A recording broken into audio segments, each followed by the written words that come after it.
नया चैप्टर है हमारा। आज हम लोग नए चैप्टर के साथ पढ़ेंगे। नया चैप्टर है क्या हमारा? त्रिकोणमिति। त्रिकोणमिति, ठीक है। इसके बारे में हम बताए थे। त्रिकोणमिति क्या है, कैसे बना, इसका यूज हम क्यों करते हैं, इसका ज़रूरत क्यों पड़ा, जिनके लिए गणितज्ञों ने इसके बारे में यानी परिभाषा दिया, परिभाषित किया, फार्मूला दिए। तो उन फार्मूले की सहायता से हम कुछ इसके बारे में अध्ययन करेंगे।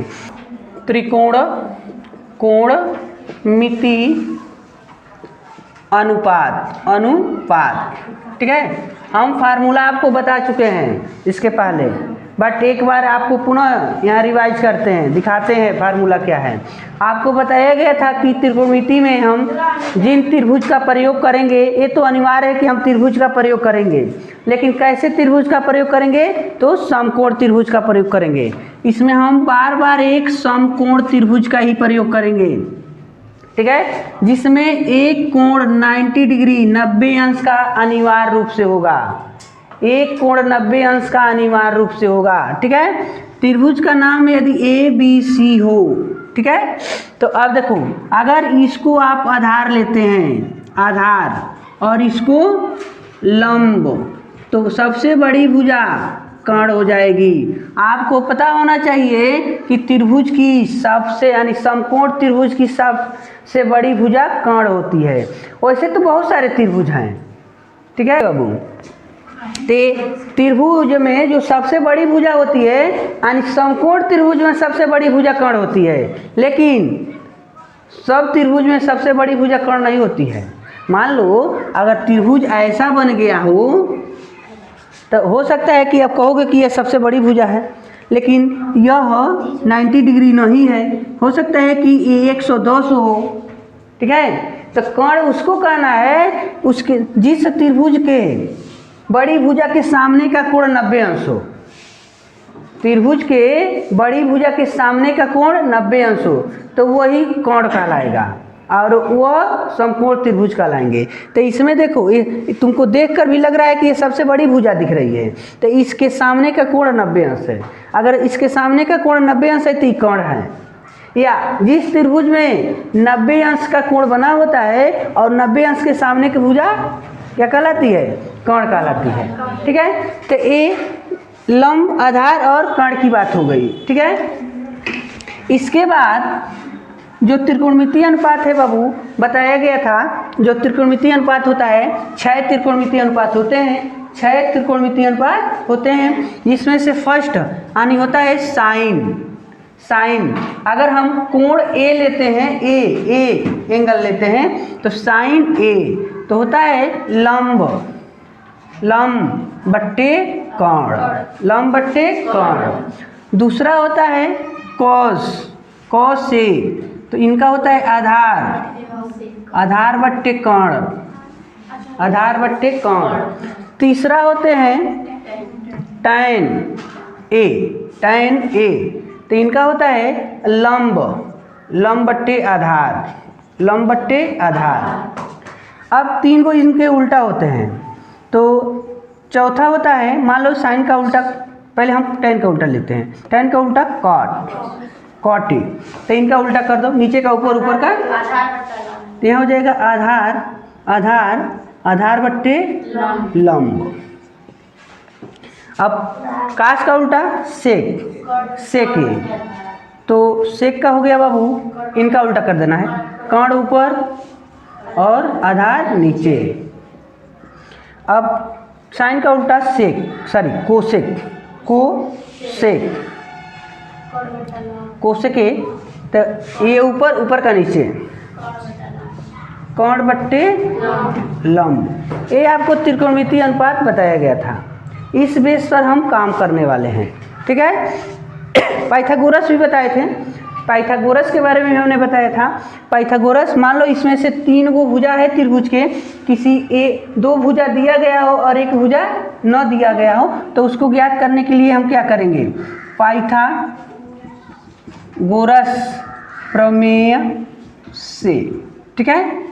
तो आपको बताया गया था फर्स्ट बताया गया था कि जो कोण होता है कर्ण का वर्ग होता है, कर्ण का वर्ग होता है लंब का वर्ग प्लस आधार का वर्ग, लंब का वर्ग प्लस आधार का वर्ग। उसके बाद अगर आपको लंब ही ज्ञात करना हो तो लंब का वर्ग, तो लंब यहाँ छूट जाएगा, आधार कर्ण में आकर माइनस हो जाते हैं। तो यहाँ लिखेंगे बाबू कर्ण का वर्ग माइनस आधार का वर्ग। अगर आपको आधार ही निकालना हो, आधार, तो आधार के वर्ग होता है कर्ण के वर्ग माइनस लंब का वर्ग। ये 3 फार्मूला पाइथागोरस के लिए हमने आपको बताया था, ठीक है। तो इनके बेस पर कुछ एग्जाम्पल का यूज किया जाएगा। जैसे चलिए एक एग्जाम्पल आपके बुक से एक एग्जाम्पल। अब देखो बाबू, हम अगर राजीव प्रकाशन के बुक का प्रयोग करते हैं, राजीव प्रकाशन का यूज करते हैं, तो इनमें जितना प्रश्न या प्रश्नावली के प्रश्न या एग्जाम्पल का यूज करेंगे वो सब के सब NCERT का जो बुक है उनमें सब मैच कर जाएंगे, ठीक है। तो प्रश्न एक एग्जाम्पल देखते हैं बाबू। देखो यहाँ पर और भी हमने इसके पहले आपको एग्जाम्पल बताया था, सिंपल तरीके से पाइथागोरस थ्योरम का प्रयोग करके हमने मान निकाले थे, बट कोई बात नहीं। यहाँ पर देखिए प्रश्न कह रहा है कि यदि tan A का मान 4/3 है, tan A का मान 4/3 है, तो अन्य सभी त्रिकोणमितीय अनुपात ज्ञात करिए। क्या ज्ञात करिए? अन्य सभी। तो अन्य सभी का मतलब क्या हो गया बाबू? देखो यहाँ tan का मान दे दिया है, तो बाकी 1 2 3 4 5 बाकी 6 लोगों का मान हमको ज्ञात करना है, ठीक है। तो 6 का मान हम कैसे निकालेंगे इसके बारे में हम लोग देखेंगे, ठीक है। तो आप आ जाइए बोर्ड पर, हम देखते हैं बोर्ड पर। यहाँ देखिए tan का मान दिया हुआ है। किसका मान दिया हुआ है? tan का मान। तो वैसे आप सूत्र जानते हैं ना, tan A = होता है लंब बट्टे आधार, लंब बट्टे आधार। हमारे प्रश्न में दिया है tan A का मान 4/3, ठीक है। तो अगर हम बाबू यहाँ यूज कर देते हैं 4/3, तो इसका ये मतलब हो गया लंब के मान कितना है? 4 है। देखो लंब बट्टे आधार होता है ना tan का सूत्र, तो लंब तो ऊपर लंब नीचे आधार, तो ऊपर लंब नीचे आधार, तो ऊपर 4 नीचे 3, इसका मतलब लंब के मान 4 और आधार के मान 3। तो आप लिखेंगे लंब 4 और आधार 3। तो इनमें तो तीसरा नंबर भुजा का नंबर नहीं दिया है। क्या नहीं दिया है? कर्ण नहीं दिया है। आप बिना किसी से पूछे यहीं पर थोड़ा सा छोटा सा एक त्रिभुज बना लो, ठीक है।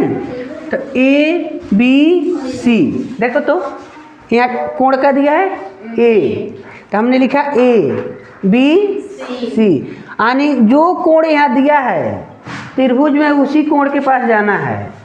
तो A के पास आ गए हैं, ठीक है। और A के सामने के भुजा को क्या कहेंगे?